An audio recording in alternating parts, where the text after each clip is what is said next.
Rencana awalnya adalah untuk menumpahkan semuanya ke Livia, bukan sebaliknya. Tapi siapa yang tahu dia akan berhasil keluar dari kekacauan ini tanpa noda? Setelah melihat seragamnya yang kotor, darah Mbak Kanti mendidih karena marah. Seragam ini segar dari pembersih kering. Karena dia ingin membuat Farontan terkesan, bukannya seragamnya dicuci bersama dengan seragam pelayan lainnya di perkebunan, dia berusaha keras untuk mengeringkannya. Pembersihan itu tidak murah, dan sekarang benar-benar hancur. Karena dia adalah salah satu pelayan dengan peringkat lebih tinggi di sini, pakaiannya berbeda dari pelayan normal sehingga tidak ada seragam pelayan lain yang bisa menggantikannya. Tapi dia memutuskan untuk membuang amarahnya.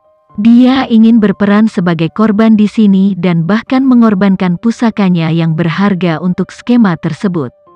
"Gelang saya!" Mbak Kanti berteriak, matanya tertuju pada gelang yang rusak di lantai. Potongan-potongannya bercampur dengan sisa makanan. Beberapa pelayan menghentikan apa yang mereka lakukan untuk melihat keributan itu. Ketika mereka melihat kekacauan itu, mereka mulai mengasihani Mbak Kanti. Dia tampak seperti korban yang jelas dengan gelangnya yang rusak dan penampilannya yang berantakan. Mbak Kanti berhasil menarik pelayan lain ke sisinya dengan menjadi begitu keras dan bertindak seolah-olah dia didorong ke lantai. Livia awalnya meminta maaf. Sekarang dia merasakan bibirnya berkedut karena marah melihat bagaimana Mbak Kanti dengan sengaja menarik perhatian pada dirinya sendiri. Apakah ini karma untuk semua hal yang dia lakukan pada Marissa? Berapa pembersihannya? Aku akan membayarnya. Mengenai gelangmu yang rusak, jika kamu dapat mengumpulkan sisa potongannya, aku akan meminta seseorang untuk memperbaikinya untukmu. Livia mengira dia sudah bersikap baik karena wanita ini jelas-jelas berusaha membuatnya marah. "Apakah kamu pikir uang bisa memperbaiki ini? Kamu menghancurkan pusaka keluarga yang diturunkan dari nenekku yang sudah meninggal." Suara Mbak Kanti sengaja dibuat pecah di akhir ketika dia berbicara tentang neneknya. Menggunakan perhiasan neneknya yang sudah meninggal untuk rencana ini membuatnya lebih mudah untuk menangis dan memalsukan rasa sakitnya. Livia menyatukan bibirnya, garis-garis berkerut sedikit terbentuk di dahinya. Entah bagaimana, dia merasa seperti orang munafik karena menggunakan metode yang sama dengan Farontan. Ketika dia melihat kerumunan pelayan mulai bertambah besar, dia memutuskan lebih baik berbicara di tempat lain. "Aku tidak ingin membuat keributan besar, mari kita bicarakan ini secara pribadi. Bagaimana kalau kamu mengganti pakaian ini dan secara pribadi, sehingga kamu diam-diam dapat membayarku uang untuk tutup mulut? Uang tidak dapat menghidupkan kembali orang mati dan memperbaiki sesuatu yang diturunkan dari generasi ke generasi." Mbak Kanti gigih membuat Livia terlihat buruk dengan membuatnya terlihat seperti stereotip wanita kaya. Para pelayan awalnya tidak menyukai Mbak Kanti karena cara dia selalu memamerkan bahwa posisinya sedikit lebih baik daripada kebanyakan dari mereka. Tapi sekarang, mereka benar-benar jatuh ke dalam perangkapnya. Banyak dari mereka adalah orang-orang dari latar belakang normal yang juga tidak menyukai gagasan orang-orang yang menganggap uang adalah solusi utama untuk segalanya. Mayoritas dari mereka juga dibesarkan untuk memperlakukan kakek nenek mereka dengan hormat, jadi mendengar sesuatu yang berharga seperti pusaka keluarga dihancurkan oleh kecerobohan Livia, itu membuat mereka menudingnya. Livia merasa matanya menyipit mendengar kata-kata Mbak Kanti. Tidak dapat diduga baginya bagaimana pelayan bodoh seperti dia mencoba menguji kesabarannya. Dia merasakan jari-jarinya menggali ke dalam kulitnya ketika iblis di bahunya berbisik padanya untuk menyerang Mbak Kanti karena mencoba mempermalukannya. Para pelayan berbisik tentang Livia. "Cih, dia hanyalah wanita kaya lain yang berpikir dia bisa merayunya ke tempat tidur Tuan Farontan. Lihat betapa tidak menyesalnya dia. Aku merasa kasihan pada Mbak Kanti. Kudengar gelang itu sangat berharga baginya. Malu pada wanita ini karena berpikir uang bisa menyelesaikan masalah. Dia pikir dia siapa? Mbak Kanti berasal dari keluarga kelas menengah.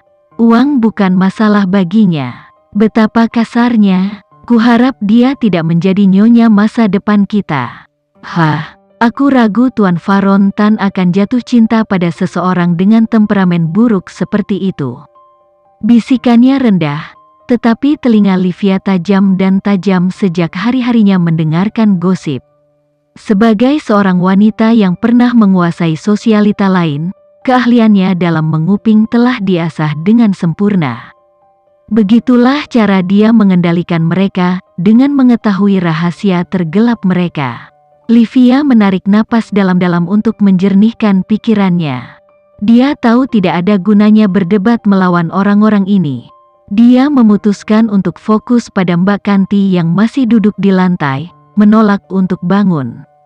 Saya mencoba memperbaiki situasi ini dengan harapan menemukan solusi. Tapi sepertinya itu bukan tujuan akhir Anda. Anda ingin membuat keributan dan sekarang Anda memilikinya. Matanya menyapu pandangan menilai para pelayan. Apakah mereka tidak memiliki sesuatu yang lebih baik untuk dilakukan selain berdiri di sini dan bergosip? Saya tidak punya waktu untuk terlibat dalam tindakan gadis dalam kesusahan Anda. Dan sebagai catatan, Anda tidak mendapatkan Oscar untuk penampilan Anda yang mengerikan. Anda bisa ikut dengan saya secara pribadi sehingga kita dapat mendiskusikan solusi. Atau Anda bisa duduk di lantai dan menangis seperti bayi. Saya baik-baik saja dengan keputusan apapun, tetapi jangan langsung mengambil kesimpulan dan mencoba memfitnah nama saya. Dia mendengar desahan para pelayan tetapi menepisnya. Kau wanita dewasa dengan kaki yang berfungsi sempurna. Berdiri dan berhenti menangis di lantai. Menyedihkan. Dia memelototi Mbak Kanti, matanya berapi-api. Jika tatapan bisa membunuh, Mbak Kanti pasti sudah lama terkubur. Kau tahu, kau benar. Aku hanyalah wanita kaya yang berpikir uang bisa membeli jalan keluar dari masalahnya. Mbak Kanti diam-diam menyombongkan diri. Dia senang bahwa Livia akhirnya terprovokasi oleh rencananya. Meskipun egonya terluka untuk diajak bicara dengan merendahkan, dia tahu itu hanya masalah waktu sebelum ini mencapai telinga Faron Tan. Livia berjalan lebih dekat ke Mbak Kanti dan dengan setiap langkah, tumitnya bergema di lantai. Kedengarannya seperti klik kecil kembang api yang pada akhirnya akan menyebabkan ledakan. Aura menakutkan dan menusuk tulang yang muncul dari kehadirannya sulit untuk dilewatkan.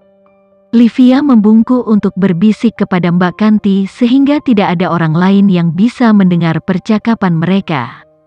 Jika menurutmu tindakan kecilmu ini akan menimbulkan rasa kasihan dari Faron Tan, maka coba lagi. Kamu pikir hanya kamu yang bisa bermain peran teratai putih?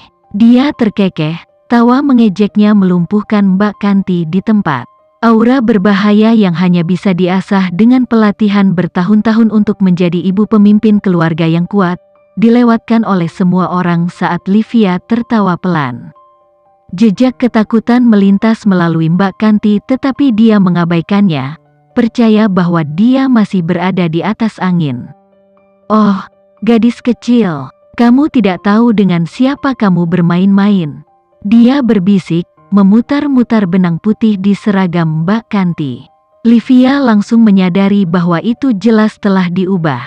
Meskipun masih terlihat mirip dengan seragam yang dikenakan oleh pelayan berpangkat tinggi lainnya di perkebunan, seragam Mbak Kanti dapat dibatalkan dengan satu tarikan kasar.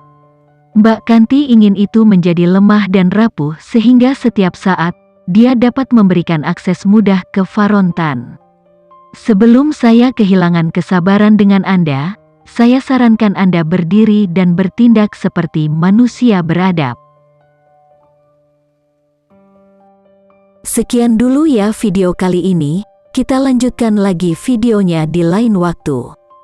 Oh iya, bagaimana menurut kalian? Semoga bisa sedikit menghibur kalian semua. Untuk teman-teman yang baru nonton, jangan lupa subscribe ya, hehehe. Dan kalau teman-teman ada yang ingin gabung langganan, bisa langsung gabung saja untuk dapat fitur yang menarik dan sedikit membantu Mimin. Terima kasih banyak sudah menonton, sampai jumpa lagi, bye.